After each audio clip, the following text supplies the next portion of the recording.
Hello everyone and welcome to class of CBRS architecture. In this class we are going to discuss about architecture of CBRS.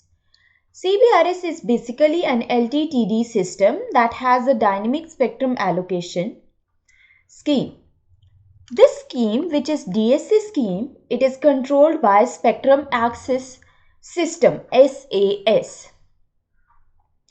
The SAS define which spectrum the LTTD CBSD cell will utilize. Once the spectrum assignment is done, then everything functions like a normal LTE system with the exception of spectrum monitoring and potential reallocation by the SAS to prevent interference with users in this band on a tied priority level. CBRS uses LT with some additional components as well as unique operating features. A CBRS network can be a private LTE system that is meant to be independent of commercial wireless carrier. A CBRS network can also roam with a commercial wireless carrier. Now here the new component which is introduced in CBRS, like we have SAS, this is Spectrum Access System. Then we have ESC. This is Environmental Sensing Capability. Then we have DP as Domain Proxy. And this is a device which is Citizens Broadband Radio Service Device. Other than this, we have a database, FCC database, and informing incumbent. This is a network architecture of LT. So this is a architecture of CBRS. First, SAS. It is the main control point for a network.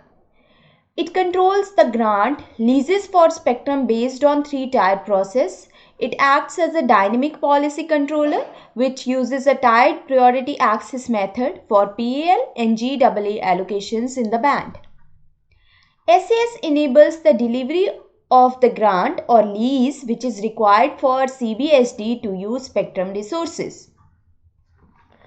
SAS spectrum policy enables many commercial users to share spectrum with incumbent federal and non-federal users of the band on a shared basis.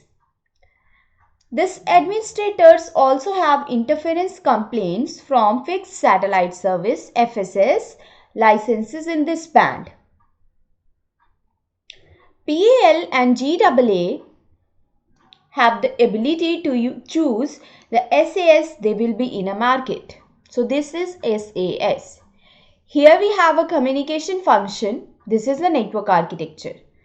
CBSD registration, repository function, high tier interference protection function. Then we have intra-CSG function for CXG group 2 and other functions. What are these blocks? CBSD registration function. The first. It is the functional block basically which register and deregister a CBSD from the network. It is also responsible for assigning user ID and grant user IDs. Repository function. It is a functional block that stores various data records and data sets that are retrieved from the external databases. This function can also store the results of high tier protection function by country IDs which are assigned to this. We have both the intra and inter-coexist group function in this. Higher tier interference protection function. It is a functional block that receiver ESG feeds and CBSD interference data. The higher tier interference protection function then uses this information to protect the incumbent and PAL license holders.